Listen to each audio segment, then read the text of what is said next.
Welcome to The Lucrative Society. I'm your host, Mindy Kinnis. And I'm Sean Stevenson. Enjoy the show. All right, Jesse, I am so grateful that you are on The Lucrative Society with Mindy and I. And I just wanted to kick this off right away by saying you're a dear friend. I love who you are on the planet, but I'm still trying to figure out what the fuck you do.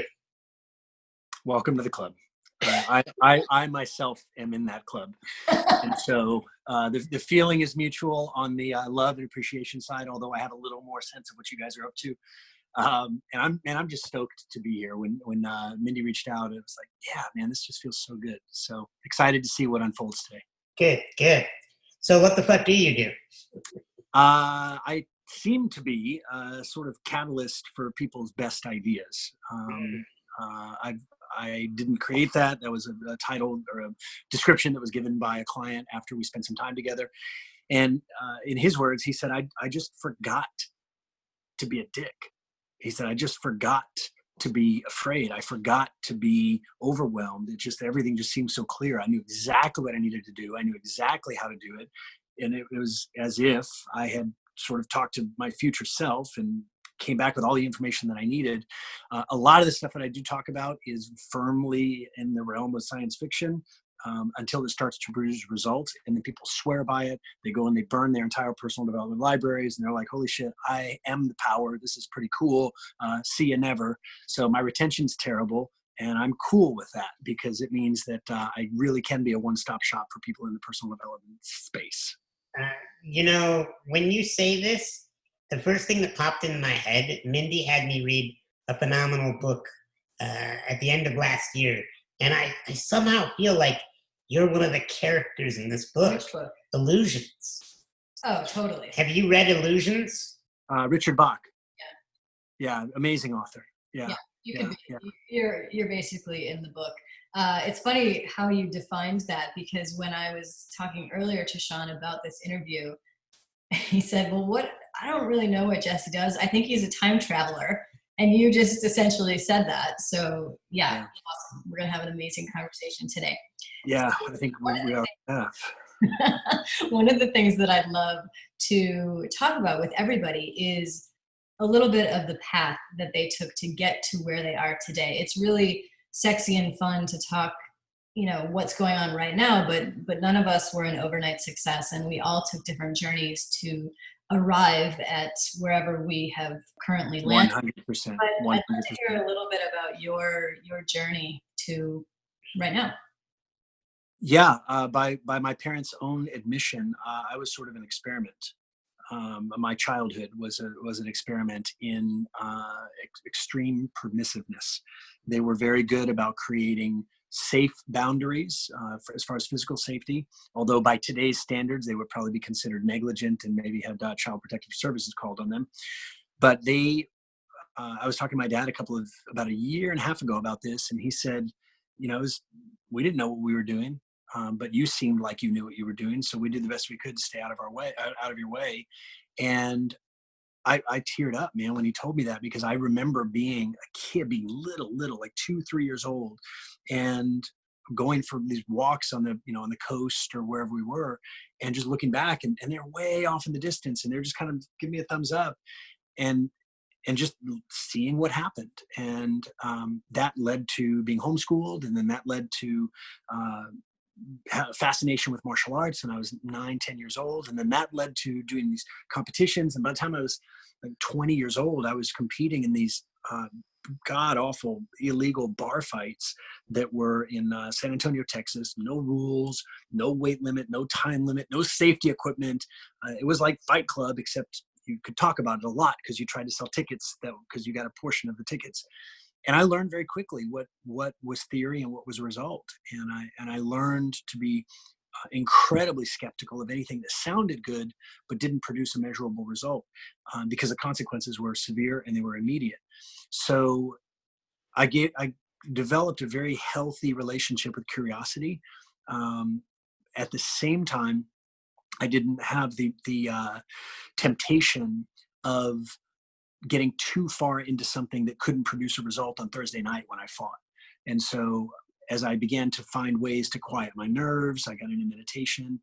I wouldn't be able to sleep for days before a fight, so I learned all of these ways of calming my brain and becoming more, just more reflection.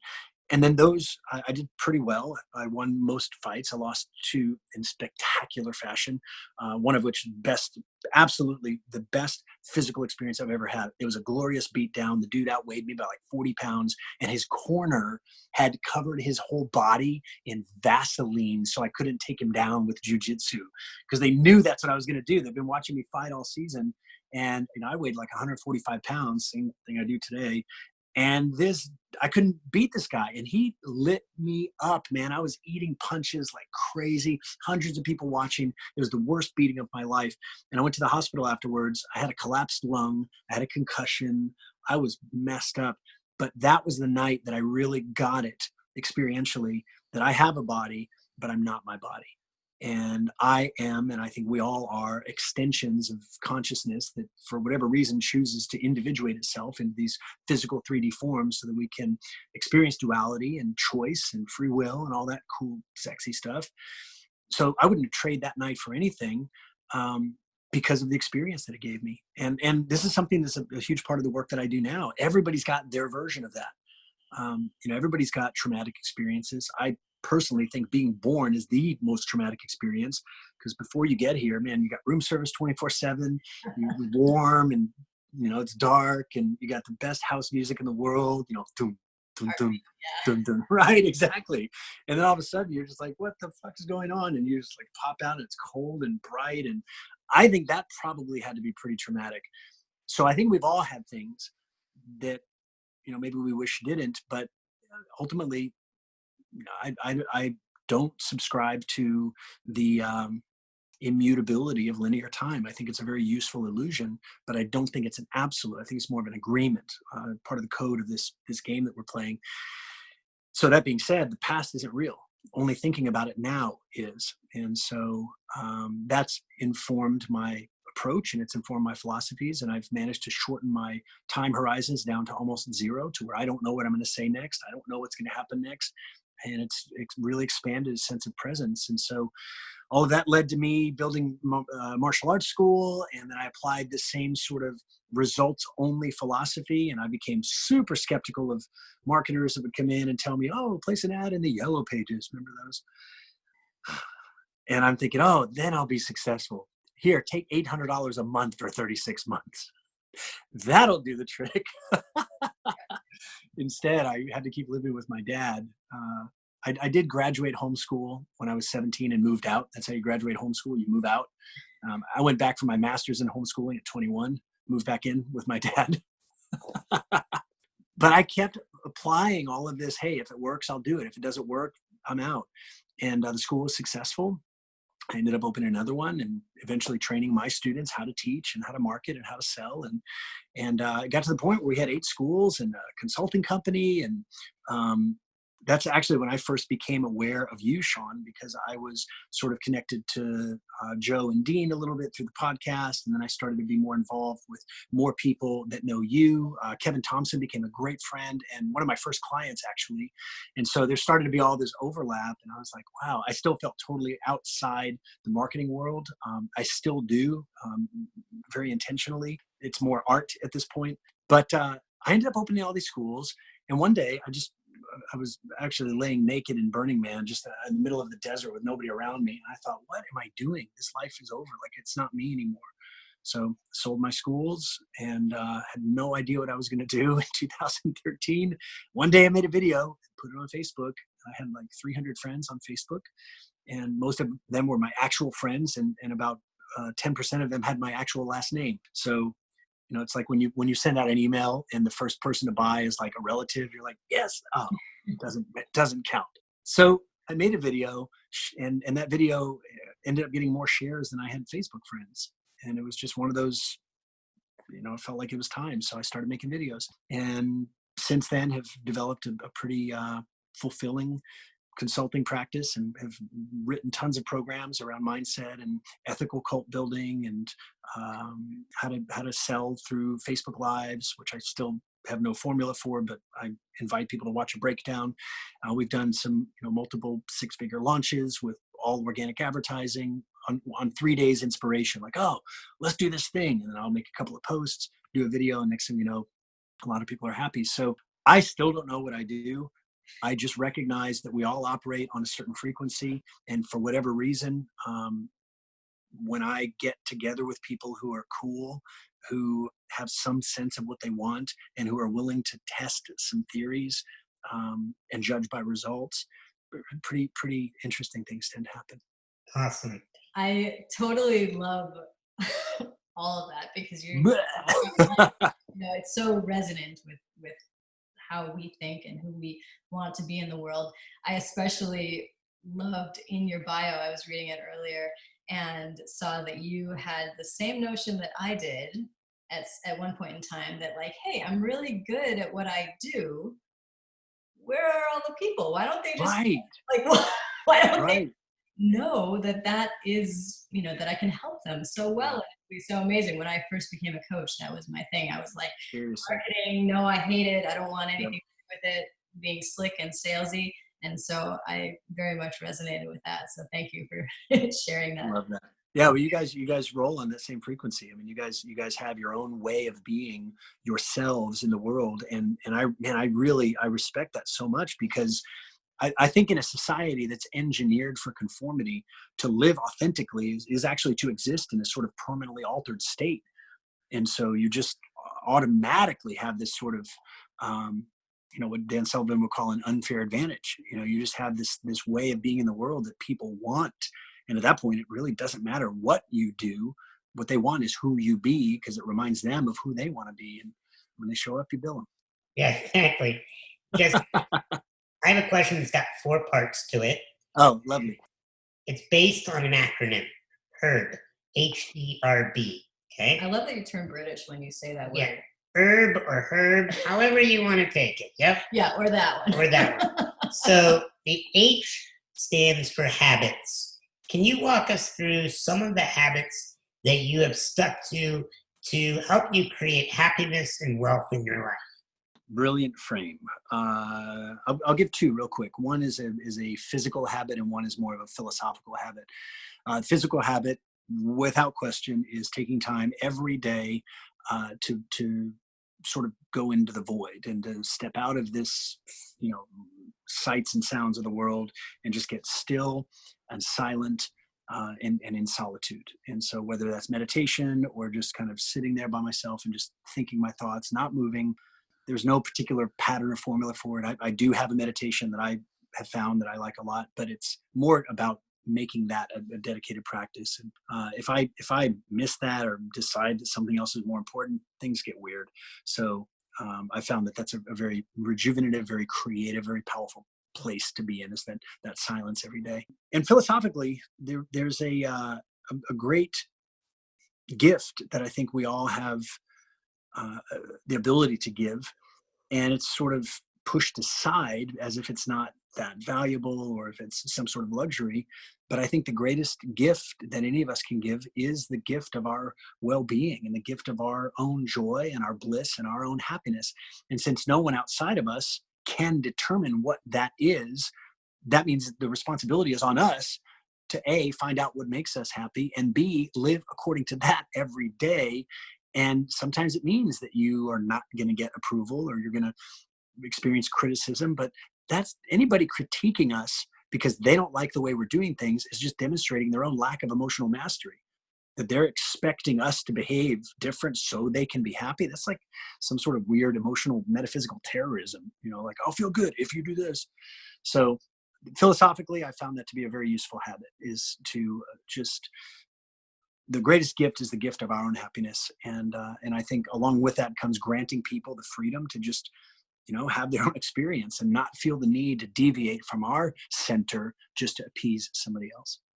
Yeah, I couldn't agree more. I really believe that a term "unfuckable with," when you are right, when you are yes, completely disconnected. Isn't it unfuckwithable? Unfuckwithable? I think they're both. I think they're interchangeable. I have it right here because I was looking at it, and We have to get it right. I want to make sure that I get it. Well, he's looking. I do want to get a T-shirt for a girlfriend that just says "I'm with Fuckable." Yes, exactly. It's a whole different with deal. an arrow. It's a whole different deal when it goes that way.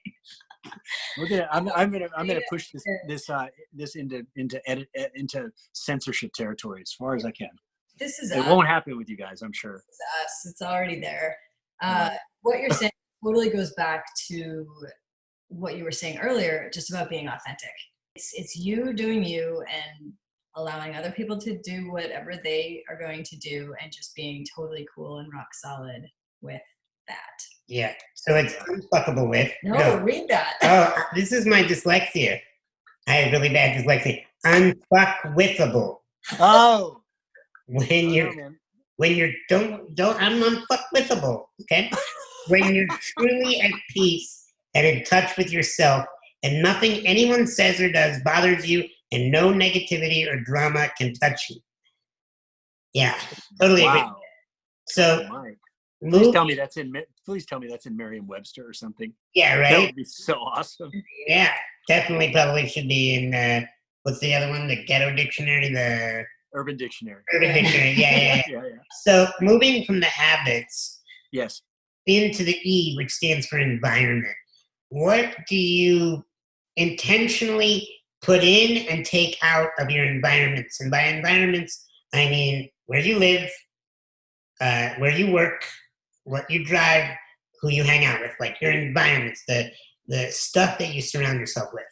This is awesome, man.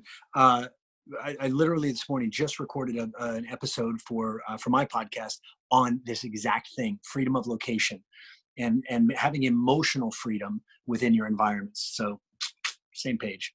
Shocking. Yeah. So I found on the work side, I've had team, last year we had 9 people that were kind of working on things and we tripled revenues, and it was really cool, and got to experience scaling for the first time, which previously I thought only happened when you were fishing. Apparently it's a marketing thing. And that was cool. But it got in the way of the art, and it got in the way of the person that I was helping, or the people that I was helping. So environment for me now, currently at the time of this recording, means that everything that I do professionally must be able to be done on my phone. Does not require a laptop, does not require an iPad, does not require a microphone, does not require an external camera. Everything that I'm doing can be done from my phone.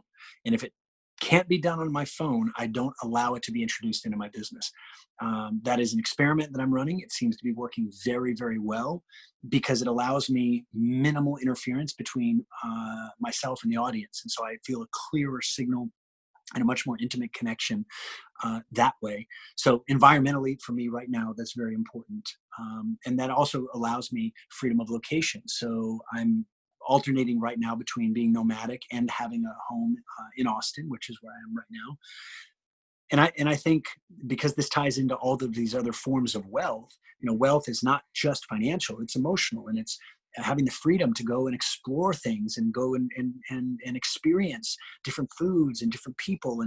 And so environmentally, I think anybody listening to this has their own unique flavor of what that means to them.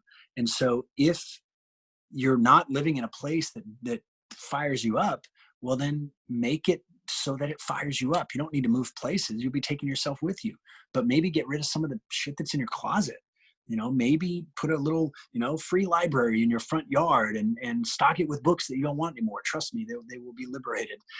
And just make your place the way that your future self would be proud of. And that doesn't require spending a ton of money and moving. Although my experience is that by living in this flow and living in this way of appreciation and upgrading my environments, I found that more and more resources flow in to travel and to upgrade and to, live wherever I want to live, not bound by money, if that makes any sense. Yeah. Well, and you teed me up perfectly, because from environment, the R in herb is resources. What are the books, courses, programs, videos? What has really, what have you steeped yourself in? What has made up your way of being that you would recommend other people check out? Yeah, around wealth and happiness. One of the first authors that I was exposed to was Stuart Wilde. And one of my first mentors recommended it. I read it. I was like, this is some weird shit, but let me test it. So I read it. I tested it. I was like, oh my God, this is really good. And that really affected my trajectory. And then, I've done a lot of, I've been exposed to a lot of stuff that's out there in the world. A lot of it I found cool and useful. Much of it I found very gimmicky and very kind of manufactured. And as I gotten more involved in the industry, so to speak, I just started to see a discrepancy between, how people were on stage and who they were, 3 margaritas in at the bar or the hotel. And I'm like, wait a minute, but oh shit. And I was very disillusioned because I never wanted to be that way. And now here's some of the people that I, allowed myself to put on a pedestal. I was like, oh fuck, everybody's just human. That's cool. But at the same time, I was like, you know what? I'm gonna just do my own thing for a while. So the biggest source of information and inspiration right now is in reading transcripts of live talks that are in flow, because it's all stimulated by the audience. They ask questions, answers are coming in, and the answers, sure, they're sort of born on the back of a few decades of training and sales and marketing, all this stuff. But I get so much juice and so much energy from reading everybody's dialogue with each other in the Facebook groups and all of that. So that's not a, like super, like a big recommendation, but I think we all leave trails behind us of genius and wisdom. And if we can maybe investigate those a little bit more, I think there's a lot more gold there than a lot of people give themselves credit for. Do you have a book that you would tend to really align with in terms of your life? Like, is there a book that you're like, Sean, if you read this one book, you would get my soul? I'm writing it, so I'm working on it. Nice. When it's done, you guys will know. But a couple of years ago, this is more like 12. My mom, of all people, said, "Hey, here's a CD. I think you should listen to it." I was like, "Okay," and it was not one of the Abraham Hicks books. It was an Abraham book, but it was like a trilogy. It was like written for kids, and it was called Sarah, Friends of a Feather, or some shit like that. I don't remember the exact title, but I remember hearing that. And then I went back and got the book. I was like, oh my God.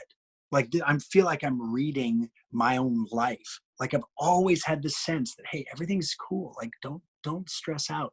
Everything always works out. And I'm reading this story, which is very simply written, very accessible. And I've recommended it to a couple of people, and they're like, it can't be that easy. I'm like, okay, sign up for the 90-day program and I'll charge you a bunch of money. And then I just basically tell them the same things are in that book. And they're like, I get it. And they pay attention. Yeah, so. Totally. Well, and most people think that the solutions need to be as complex as the problems. Dude, yes. Amen to that. And there's just ain't the case. Yeah, I boil it down to problems are perplexing, but solutions are simple. It's just how it works. I might just have that tattooed onto my brain. There you go. So rounding out this question, the B, this one's going to be, I think, really hard for him. I can't wait to hear his answer on this one. The B stands for beliefs. What are some beliefs you have about yourself that or the world, or humanity? Just what are some of the beliefs that make up Jesse Elder? I'll share with you. Yeah, this is definitely, like, if I had to pick one, this is the one that I would pick and just live the rest of my life with. And I alluded to it earlier, and it's around time. I've had some very interesting experiences with time, with memory and imagination, and I have come to believe, based on results and based on experience, that this whole idea of past and future are suggestions, they're agreements, but they're not fixed realities. And so I live my life continually aware of a future version of me that is the optimal, ideal version, except I don't believe that that is a separate, not happened yet thing. I think that the what we call the future really is happening right now, just elsewhere, in a different part of our awareness. and that dude is every bit as real as I am right now. And through this uniquely human miracle of imagination, I can imagine what that guy's doing, and I can actually see decisions he's made. I can see the life that he has. It's very compelling. And this is where it gets weird and cool. I can also, it's weird. yeah, now it's going to get weird. Now. Get on, baby, bring it on. It was already weird. And it weird. will continue to be weird. Yeah, good. Well, we're about to get 10x weird. I can imagine that dude in the future that is the best possible version of me, and there's an energy there. There's a very compelling, like, wow, it's like, you know, preview of coming attractions kind of thing. However, I can also remember, and I can think back to when, you know, that version of me was in this sweaty nightclub that smelled like beer and Tiger Balm and blood and grossness. And I was getting my ass beat in this no rules fight. And I can remember that. But even the night of that fight, I could imagine myself thinking forward to the future and wishing that I could have all these dreams come true. Well, past, present, and future, three very seemingly distinct, different ideas. But then I started to play with this, and I started to wonder, well, if that version that I was imagining who I am today, and if I right now can think back and remember to who I was, what if that is the same thought being received from a different direction? What if it's actually the same thought? It's like if music is playing and you can hear it in one room and I can hear it here and you guys can hear it there. Well, it doesn't matter who pressed play. The music's playing in both rooms. If we hit play right now, you'd hear it there in your house. I'd hear it in mine. It doesn't really matter who hit play. If I'm representing the future and you guys represent the present, if I press play and that song, that thought, that emotion starts playing, and perhaps that vibrates at a level higher than the agreement of linear time.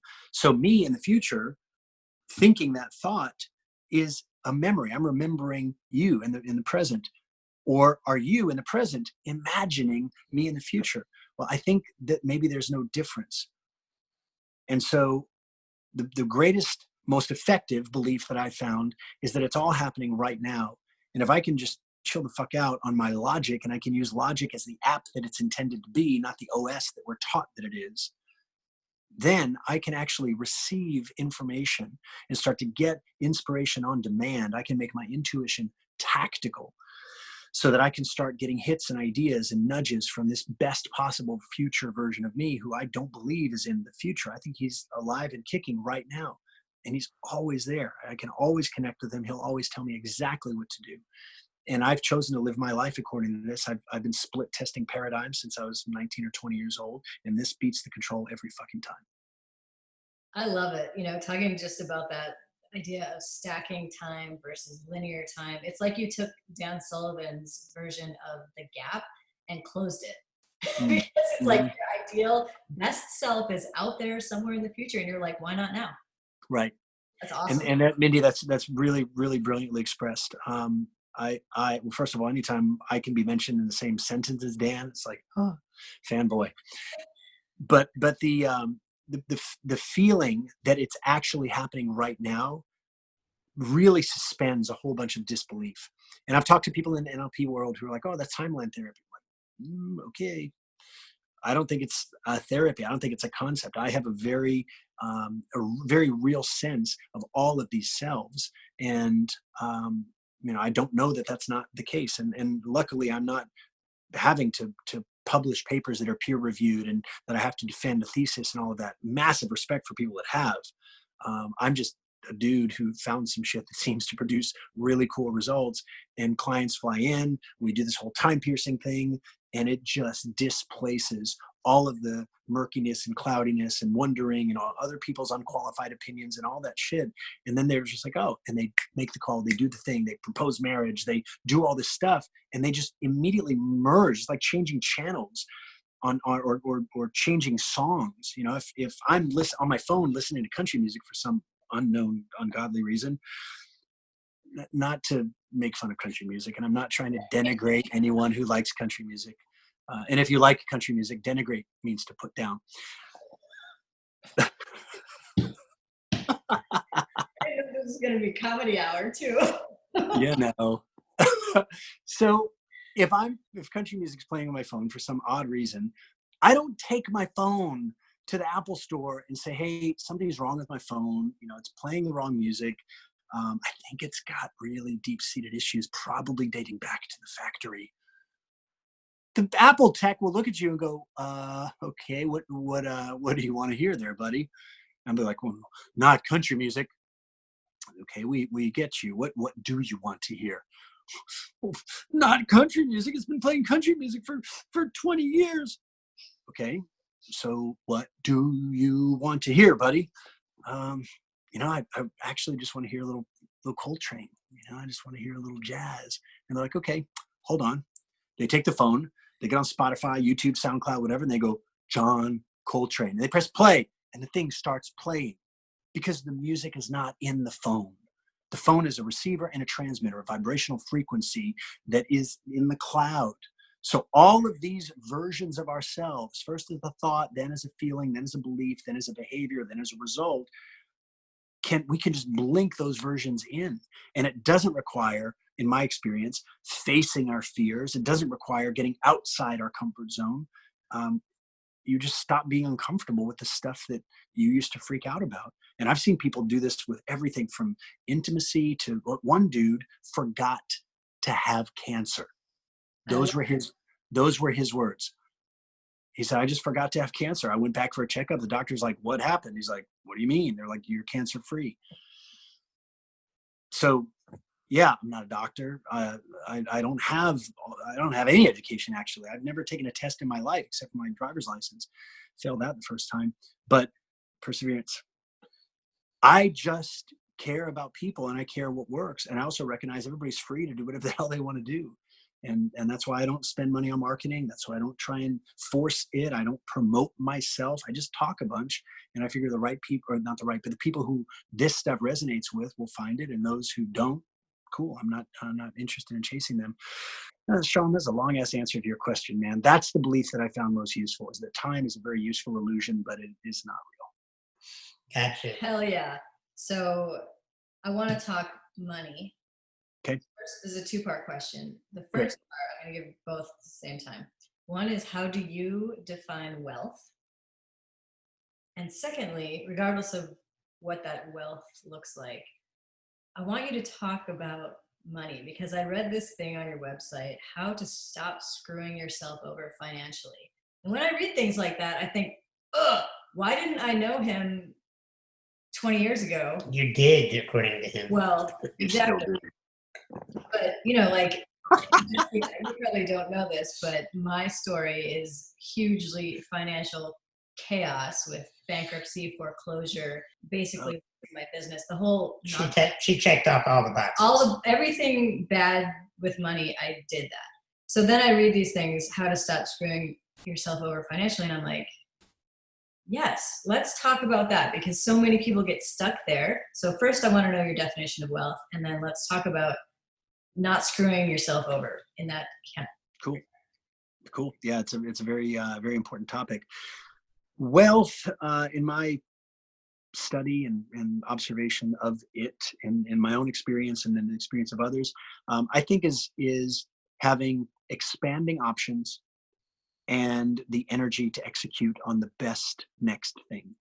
And so that includes, but is certainly not limited to, money. Some of the wealthiest people that I know are literally gig to gig.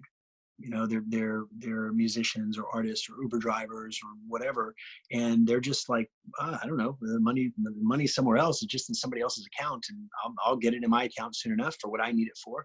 And they live very carefree, very happy lives. They don't focus on retirement.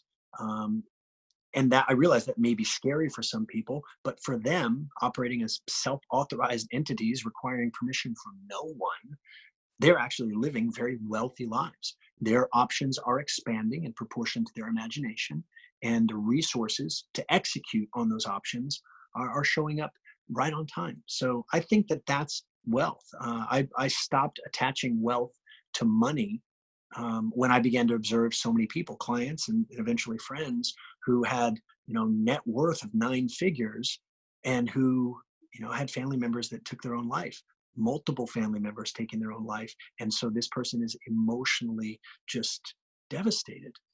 And so, I don't see that money has any energy to it at all. I think I observe that human beings have a lot of energy around money, but money by itself is an emotionally neutral resource. My dear friend and often mentor, Ron Lynch, is a phenomenal mind marketer. He's the guy that took GoPro from like 600,000 to 60 million in a couple of years. And he taught me a lot about money as an emotionally neutral resource. And he said, when you're driving your car and you see the fuel tank getting low, you don't have a freak out. You don't worry about your limiting beliefs around gasoline, and you don't go back to the origin of when you first started to run low and what did your parents believe about fuel. No, you go get some more fuel. And so not having a lot of emotion around it, in my case, it was a lot of fear, a lot of judgment. We didn't have very much money growing up, or hardly any, but it didn't matter. Like, we never felt poor. And so it wasn't until I was like 18, 19, 20 years old that I started to want more things and allow myself to want them. That's when I felt frustrated that I didn't have the money to do it. So wealth is, again, I feel an expanding set of options and the energy and the resources to execute on the best options that are available to you. With that being said, screwing yourself over financially is first and foremost an emotional experience. And when I observe anybody, including myself, a lot in the past, that other version of me who's broke as fuck and cursing the fact that he's broke, man, I send that dude love like every chance I get. I'm like, chill out, man. Like, chill out. You're okay. You are not your money. So just chill out. And what I found is that because everything that we touch, everything that we do has an energetic component to it. It has our energy in it. And people's energy is drawn to what we put our energy into. And this is, again, from Stuart Wilde. You put your energy into stuff and people are going to show up. And when they show up, bill them. I mean, have something to sell, because it's not about you. It's not like you're going to keep the money. You're just steering the money. And so when we're screwing ourselves over financially is when we're wrapping our identity up in how much money we have. And just in the last 3 years, I guess, what is this, 2019? Last 3 years, there's been twice that I've had no money, like $4.86 in my checking account, like no money. Yeah. And my ego's like, oh my God, you're supposed to be this teacher and coach and all this. I was like, oh, I have exactly as much as I give a shit about. And one time I flew back to San Antonio after being all nomadic. I went through really like Shakespearean breakup. It was like, and dealt with it by traveling. That was my coping mechanism. I'm just going to travel. I'm going to get out of here. That'll work. So I'm traveling the world on American Express points, didn't have much money, ended up flying back to San Antonio, using the last of my Amex points for Uber, which Uber is taking, and getting back to the house of a friend who I was staying at. I had gotten a care package from Baby Bathwater Institute, which is an amazing group of entrepreneurs. It's actually the only mastermind that I'm invested in. I love those dudes. And they sent a care package that had some swag in it, like beef jerky bar, athletic greens. And I ate swag for dinner. And this is like 2016. And this is hilarious to me. And I look at it now and I just, the last launch that we did a little over 150,000 in 2 hours and 47 minutes, all profit, because there's no ad spend, there's no team to pay for, there's no other investments. It was all profit. And I'm just thinking, like, I feel kind of the same way about that as I did eating that beef jerky and drinking athletic greens. Like, that's a neat part of the game, but it doesn't define me. It's like watching a TV show where a character dies and you're like, oh, that's a great actor. You're like, hey, is that a Starbucks cup? But the feeling of of getting all emotionally wrapped up in money, that is the biggest way that we can screw ourselves over, is somehow making the classical, culturally approved of mistake that you are your money. And it's absolutely false. And so separating oneself from money, not by not having it, but by just repeating over and over, I have money, but I'm not my money. And the amount of money that we have at any given time is the perfect reflection, the perfect proportionate reflection of what we have been expecting. And this is where you started to get a little, the secret and, get all law of attraction-y. I don't not believe in the law of attraction, but I'm an equal believer in the law of traction. And so as you get inspired and all fired up, great, let that go until it combusts and you get your ass out the door and you go do something in the world. I think that's a really powerful way to attract money, is to go and ask people to participate in what you're doing. And if you can't do that because you lack self-confidence and self-worth, well, confidence, I think Joe says this, that confidence comes from evidence. And he probably got it from you, Sean, but I would give Joe a little credit. But the idea of waiting until you feel confident is absurd. It doesn't happen. Confidence is a reward, not the prerequisite. So where does money come from? I ask people this all the time in trainings, and everybody says the weirdest answers. Where does money come from? Alignment. Okay. Where does money come from? Hustle. Where does money come from? Hard work. Where does money come from? Value creation. I'm like, cool. I don't think any of those are inaccurate. I think they're all incomplete though. Where does money come from? Other people's bank accounts. And to my observation, that's the only place it comes from. So instead of, meditating and money, and, waiting for the money to drop on you, how about get your ass up and go and learn something useful and put your energy into it with an attitude of, yes, I can. And why not? I mean, I just don't think I can't do something. And it's weird. This world has a way of reflecting that back. And I know that might not sound very valuable for somebody who feels stuck financially. But if you feel stuck financially, it's because you've been tricked and addicted to reality. You think reality is real, and it's not. Reality is residue. What you see and hear and feel and taste and touch today is the echo of your previous MO, your previous manifestational output, what you were seeing and thinking and feeling and expecting. And then you wake up, you see the same bank account, you're like, I knew it, not knowing you're casting a spell that you're then going to pick up tomorrow. I see people do this all the time. They turn their financial lives around in like 20 or 30 days by noticing their improved frequency around this thing that humans call money. And little things like just affirming that, hey, there's plenty out there, getting a coach, getting a mentor, having them sort of, you can borrow belief from them. You might not think you can do it, but they think you can do it. You're like, okay, I'll trust you. And next thing you know, you're closing sales like crazy. And then you have some evidence. So there's a whole lot of ways of doing this, but it all comes back to the same thing, that screwing yourself over financially, screwing yourself over in terms of intimacy, screwing yourself over in terms of your own mental clarity. That's all an inside job. And at any moment, you can begin to shift your frequency. You can begin to reach for a better feeling thought. Practice what I call strategic ignorance, and just ignore anything that doesn't fire you up. One of our students in the Ultimate Mind, is a program that I have, he coined the best word. He calls it blissipline. Blissipline. You just have blissipline, where you have this sort of dedication to making bliss your boss and not taking orders from anything else. And man, I'd love that. I wish I'd come up with it. Awesome. Well, I was just curious, Jesse, if you resonate with concept that I have had at times. I'm open to letting it go if you think there's another concept that could be greater for me. But I've felt like that there's a portal that gives me access to divine wisdom that doesn't come from me, but through me. And I feel like there are times in my life that portal is wide open. And like just the shit that's coming out of my mouth, I am learning from myself because it's coming through me, not from me. And then there's times where it feels like the portal is really closed down and I'm like, everything I say sounds trite and ridiculous, and other people are saying it, and I don't even like what I'm saying. And I feel like I'm always trying to figure out how to get that portal back open.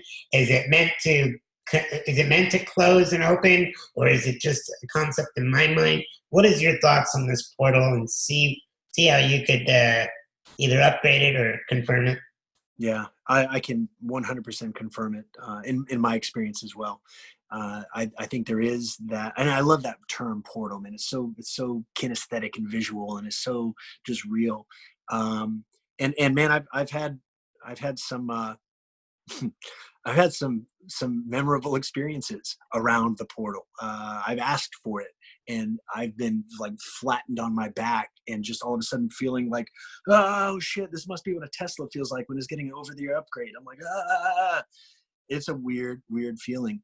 And it is so rich in information, and you just know, and you're just in flow, and you can do no wrong, and you're just invincible. And it is not addictive, but it's incredibly attractive. I mean, to live that way, come on, who wouldn't want to live that way all the time? It's intoxicating.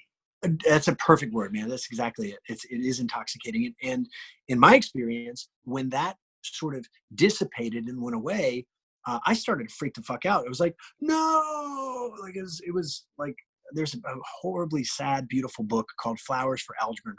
Yes. Oh yes. You know that book? Oh my God. I wept reading that book, man. You know, this guy's getting smarter, and then he starts losing, like, oh. And so I felt like that. You know, I felt like the dude in the book who, you know, I'm like, oh, you know, I'm losing my manifestational powers. I'm losing access to God, the source. And eventually I just stopped fighting that. And I started thinking about it more as breathing. You know, the universe is just breathing. And when it's inhaling, and then there's that inspiration, all of a sudden, oh shit, here's the ideas. Okay, all right, let me get a journal. Let me go teach. Let me book a tour. Let me do a Facebook Live. Let me get some clients. Let me be the me that I'm supposed to be in this zone. And then when the waves go back out, I don't try and chase them. Those are the times that I just get busy playing piano. I do my best rendition of a slug, and I just kind of lay there and you know, read or you know, go out in the world and do relatively, you know, mortal normal things. And I just have learned to trust that the flow always comes back in. One thing that I have found is that the more that I've gotten used to sort of playing with this power and allowing myself to be as much of a conduit for it as possible, there is a definite. Oh, this is weird, man. I don't really talk about this. You guys you're doing something to me. Yeah, this is very private. I every time I give a talk, a tour, a speech on stage, or whatever else, everything I do is in flow. I don't use PowerPoint. I don't use I don't have a script. I'm not aiming for certain things. I do spend time with the audience or the company or the individual, so I can kind of feel where they're at.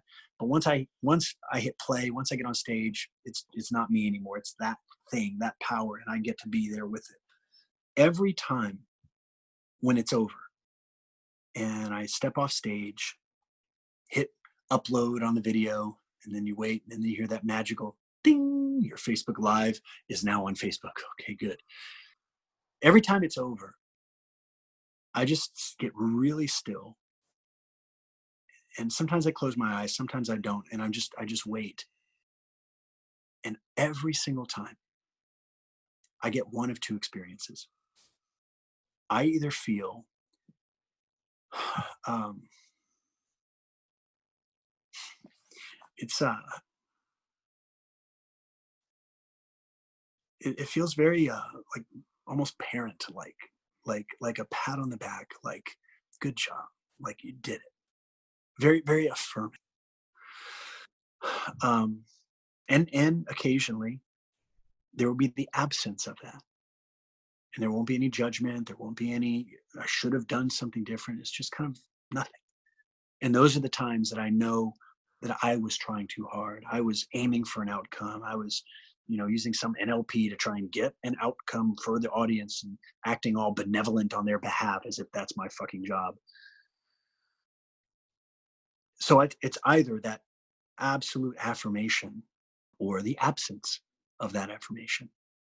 This is been a very interesting experience because I've taught thousands of hours live. I've taught something like 40,000 classes, martial arts, mindset, meditation, sales, marketing, etc. And every single time, and when I think back, that's always the experience. That affirmation is there or it's not. And as I've learned to trust whatever is supposed to happen to come through, not in a disassociated way where I don't take responsibility for my powers of communication, because I recognize that I do have that, you have that, we all have that. But I can ask for that portal to show up. I can ask for the clarity that I want. I can ask. Sometimes I won't even know what to do next. And so I'll just sit down with a piece of paper and I'll just write out a few times and say, I want to know what I want. I just want to know what I want. I have just got to say this. You are my spirit animal.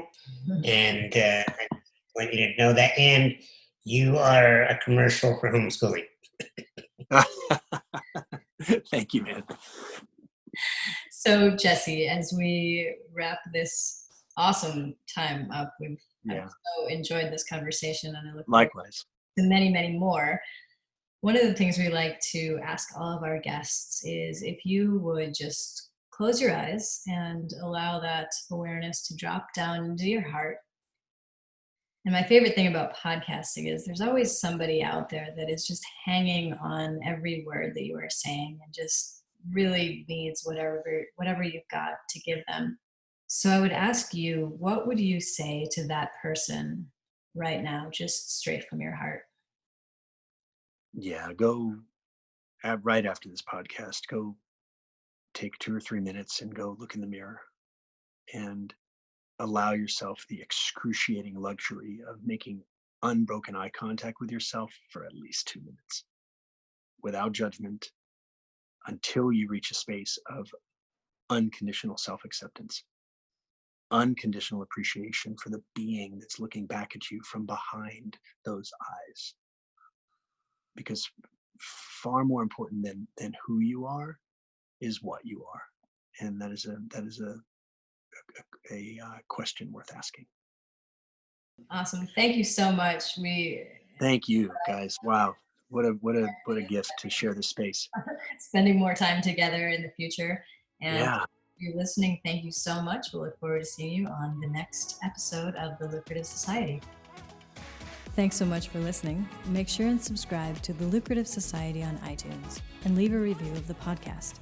For more information on our programs, visit our website at lucra.com. That's lucra.com.